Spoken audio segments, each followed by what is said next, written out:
Welcome back to the MVP podcast, the people show where we talk about the most valuable players in the world of sports. My name is B-Man. I've got Sosa with me. I've got Tarek with me. And this is the basketball talk, boys. I've been looking forward to this for a minute, lads. So I don't even want no waffle. Can we just start, Sosa? Just introduce what we're going to do. First and foremost, guys, if you like the video, subscribe if you're new, share with your friends. We do appreciate all the love and support that you've been giving us. But yeah, we're here to talk about trade rumors, the NBA trade rumors. You know, people are talking about being in the market and that. So we're going to talk about a few players who have potential for being moved. We don't know what for, and that's what we're going to try and find out the value on. The first guy that I want to talk about is, I can probably say he's probably one of B-Man's favorite players, Chris Paul. Ooh-wee. Chris Paul. So, history of Chris Paul. Let's just go through it. Yeah. He had time at the Clippers, didn't go so well. He had time at Houston. It did go well. It just didn't. Well, outcome wasn't right. Outcome wasn't right. It went well, but it could have gone better. Yeah. Same with Houston. He had an injury, didn't go how it planned. And then he went to OKC. And his trade value has gone up, in my opinion, from the beginning of the season. Now, there are a couple of teams that are interested in him. And the one that's the most obvious, but it's least likely to happen, is the Bucks. Now, in your mind, is there any scenario that the Bucks could pull off a trade for Chris Paul? Yeah, ship Chris Middleton off to the other side, bro. Just sack him off. Sack him off. But do you know what I like about Chris Paul is that I don't think there's a bad fit for him anywhere. I think he fits in everywhere. That's very true. Just so perfect. He's like the ultimate point guard. Like, I think he's like the last guard of like the proper point guards. Now everyone is just too offensive, too 3-point heavy. But Chris Paul, man, he would take Giannis to like a whole nother level, man. Any team he plays for, it's going to take him to another level. The only concern, obviously, is can he stay fit enough to last a proper postseason run? And that's the problem. Yeah, that's always been the problem. That trade would be so perfect for the Bucks. I think it would be such a good fit alongside Giannis. But if they can make it happen, it's possible. They're going to have to go into the luxury tax. They'll probably have to get rid of Bledsoe and probably Brook Lopez as well, who's a very important player for them. So getting that trade done and taking on his money and keeping Middleton is basically going to leave you with very, very, very cheap role players or veterans or rookies. So what you put around them is going to be difficult, but he'd be so perfect if they somehow can pull it off, but that's hard, man. You know what's funny? Because I was looking at where he could go, and there's a problem where we want him to go and we'd love him to go into the Bucks, but the other side is where OKC can find the most value for him. And I thought, as far as teams go that would be interested in him and that could give assets, I thought of the Phoenix Suns. Now, the reason why I thought of the Phoenix Suns is because these guys, they've got some young players. They've got Bridges. They've got a good draft pick, which I doubt they'll give up for Chris Paul in this trade. But they've got other pieces potentially. If they think that it's going to be something, they could give up a future first-round pick if they think that he can take them into the playoffs. So I don't know if that's something that they're willing to risk in doing. Nah, I think Chris Paul would reject a move like that. I don't think he would want to be in that situation. They haven't proven at any point throughout pretty much the majority of his career that they can go out and compete. They've got the pieces, I agree, but I don't think Chris Paul will turn those pieces into a title contending team, and neither should he trust them to add pieces to make that team better. So if I was Chris Paul, I would look him dead in the eye and say, yo, I will not put in my best foot forward for you guys, so don't even bother trading for me. The thing is, I think they've been in talks to try and get Chris Paul. I think Phoenix and OKC have been discussing that trade, but it just doesn't make sense for me. I think personally, Chris Paul should only go to a team where he could be the final piece, where they try and get a championship, not go to a team where he's a piece that can take them to the playoffs. He's at the end of his career now, so he's either going to a team where he can help them win a title, or he's not going anywhere. It doesn't make sense for me. No, that's true. That's true. All right, the next player I had on the list was probably one of the most underrated guards in the league, and that's Drew Holiday. We talked a bit about this in the group chat, Love and him. we had a bit of a heated debate. Now, I mentioned to you about some teams he could go to. Now, one of those teams was the Knicks. Tell me, from the Knicks' point of view, why wouldn't you do this trade? Because you've bottomed out. This team is as worse as it could possibly get. So you want to take steps that in the long run are going to do you good, not moves that are in the short term. If they had maybe 2 pieces maybe that were okay, then just to be competitive, I would add him. But they're not even that.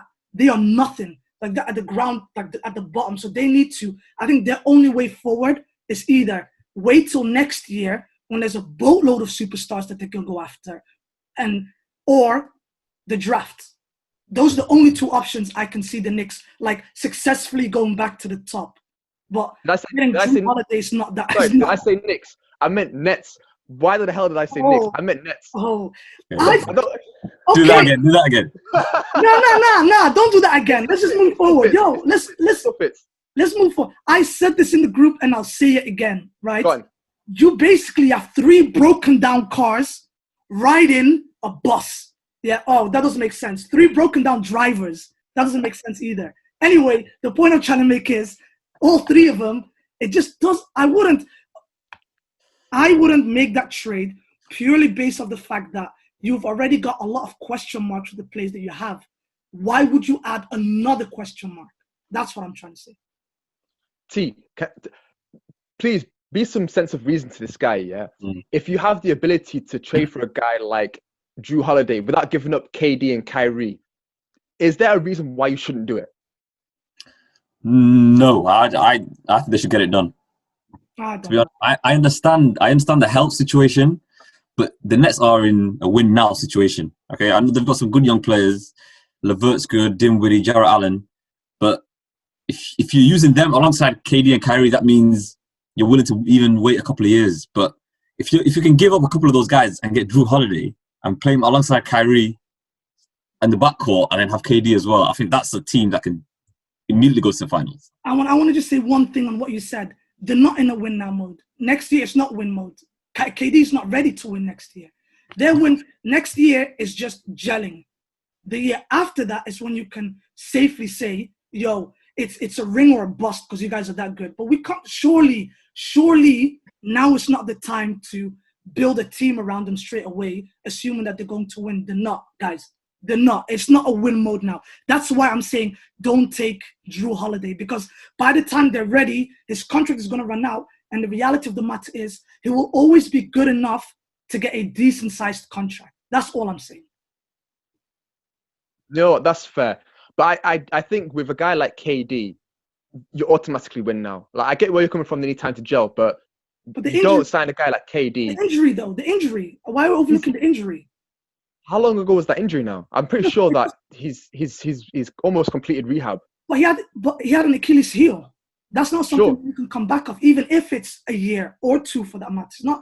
It's one of those injuries that a lot of people never even come back from. So that's why I'm saying temper expectations and don't jump the gun by getting Drew Holiday. Because if you do get Drew Holiday, you're giving up a lot of pieces. And that's my biggest concern, is that what you're giving up might not lead to what you want at the end, which is a chip. And I don't think they're ready for a chip next year. I think he fits their timeline.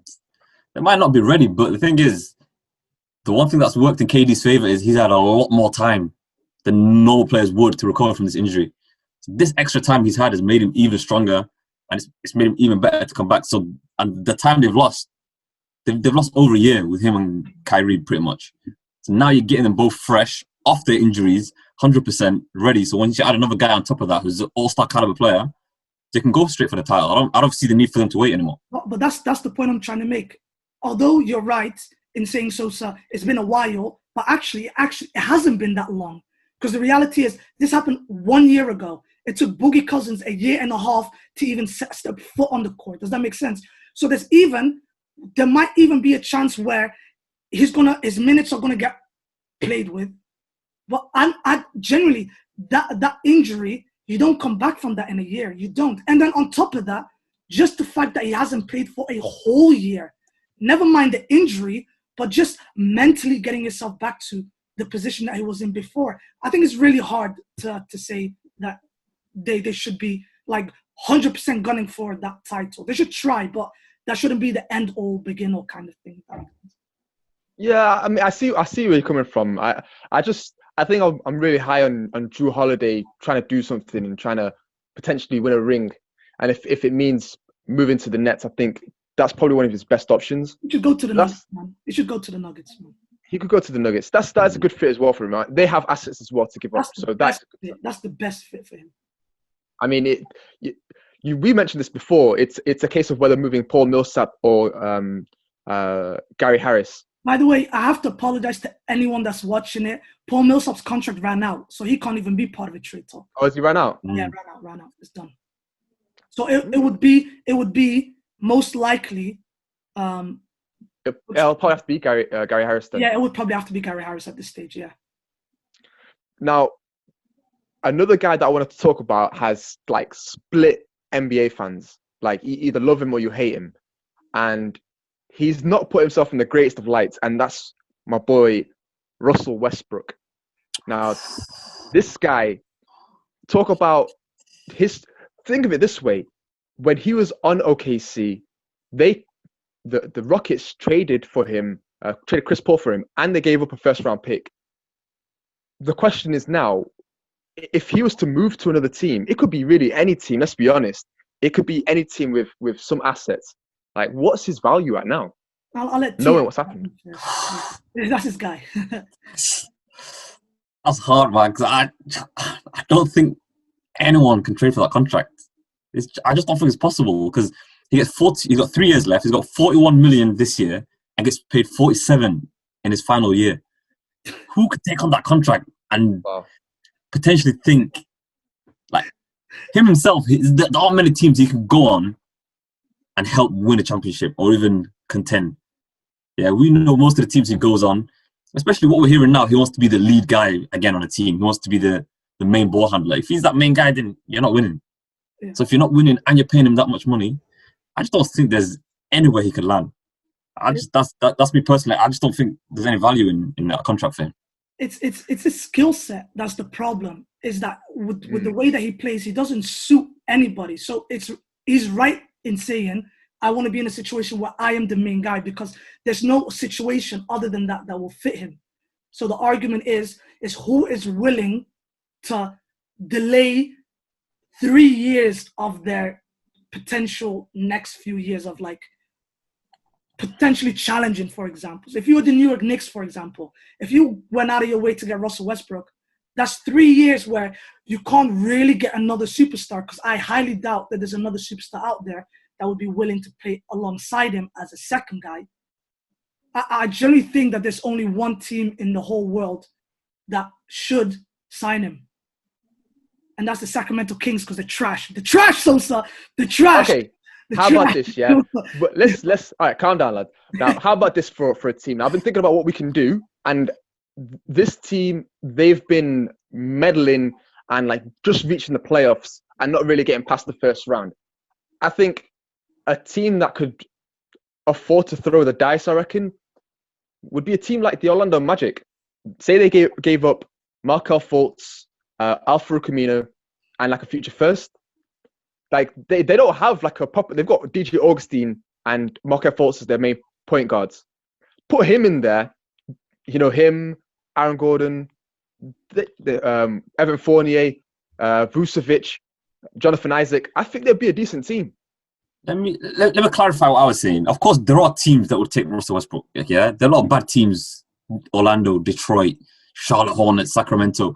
All of these teams would take on this contract just to have a superstar in their team, just to get fans to come and watch them. Yeah, there's teams who are desperate for a superstar they can't get as a free agent. For me, I'm talking about championship level teams that are looking to win. There aren't any title contending teams that could bring in Russell Westbrook and then him help them win and then give up, you know, some of their superstar players for that contract. Obviously, a lot of the bad teams can take him, but no championship level team can have him on that contract. But I think Orlando is actually a really good landing spot for him. Yeah. It makes a lot of sense because, again, they don't have any superstars. Everything would go through him, but they have very strong pieces.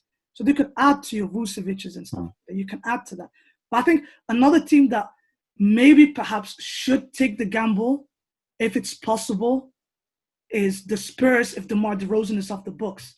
I don't see why the Spurs wouldn't do it because the coming draft is not good enough. Unless, and this is my sketch, right? This is my sketch. Would you go out of your way and put your eggs in that basket when you know how many free agents are going to be available next year? I'm for me, if I am a franchise, I am only looking forward to them. But then at the same time, if you're Orlando Magic, you're looking at that thinking, well, how many of them could we actually get? Could we try and, if Kawhi says no to his contract and there's a few more other players, Giannis is going to be available, like which of those players is going to come to Orlando? And probably the answer is none. And if you're really dying for a superstar, Russell Westbrook is the only guy that's available for cheap. And regardless of what anyone says, Russell Westbrook is an elite player, is a very elite player. But the circumstances just need to be so perfect for him in order for it to work. Okay, last guy I wanted to talk about, because we've got a few minutes left, is, well, let's just get straight to it. His teammate, James Harden. Now, there's not so much trade rumors for James Harden, but I wanted to hear from you guys with what he's able to do. Say he put in a trade request tomorrow. Where is his best landing spot if he was to go to a title-tending team? Because I've got some ideas. I would say the 76ers is a really good place for him to go. But it would only be for Simmons and no one else. Because I think him and Embiid would be unbelievable. Yeah, I mean, the thing is, all roads kind of lead to that. Think of it this way. The Sixers, they hired Daryl Morey as like their president of basketball. And so like the ties that he has, he was the one that brought James Harden to the Rockets. So if you're asking me if he was going to go anywhere, that would be the team to go to. There's not many of the teams I don't think that could make a big enough splash for him. I mean, correct me if I'm wrong, but most teams already know who the superstar is and probably wouldn't want to give up on them unless they were to sell the house to get James Harden. Do you want to hear something that's actually really fun? That would actually be like the most amazing situation for James Harden. And that's the New Orleans Pelicans, man. Imagine if he played with Zion. How amazing would that be? That team would be so stacked. I swear to you, a James Harden to the New Orleans Pelicans, and I am watching every one of their games. I promise you. That would be so amazing. That'd be absolutely nuts. I mean, the timeline will be a bit off. You got a 31-year-old James Harden and a 21-year-old Zion Williams. But the timeline is not that much off because I think James Harden is going to be relevant for another 5-6 years minimum with the way that he plays. And he'll pass the torch over to Zion. No, Zion will probably take the torch a lot earlier than that. But I think he does match the timeline because shooting doesn't go old. I don't think he'll ever lose his shooting touch. So I think it'd be quite fun. Yeah, I mean, I'll be honest. I don't see any other place for him to go if he was to get traded. Like unless you get some stupid, crazy amount of picks for him. Like if the Knicks or the Charlotte Hornets or if someone just gave up their entire future for him. Like I don't see him going to another team that would be able to contend straight away. But yeah, I mean, those are the free agents that I had in mind that I wanted to talk about today. I don't know if there was any other free agents that you wanted to mention before we wrap up. Well, they weren't free agents. No, sorry, not free agents. We're talking about trade rumors. Sorry, guys who are potentially being traded. Yeah. Sorry, it's been a long day. Yeah, no, I don't know. I can't think of any on the spot. I think the Russell Westbrook thing is real and it's going to happen. Like one way or another, that trade is going to happen, and it's going to be to a non-contending team. And so that's we'll see MVP Russell again. I don't think so. I don't. We figured him out now. He won't get an MVP like that. But, all right. Well, guys, if you liked the video, please go ahead and like the video. Subscribe if you're new. Share with your friends. We do appreciate all the love and support that you've been giving us. B-Man, if you'd like to lead us out. Guys, thank you so much for listening. Like Sosa said, if you liked the video, like the video, but also subscribe. And then we'll be back again soon with more content. So, peace.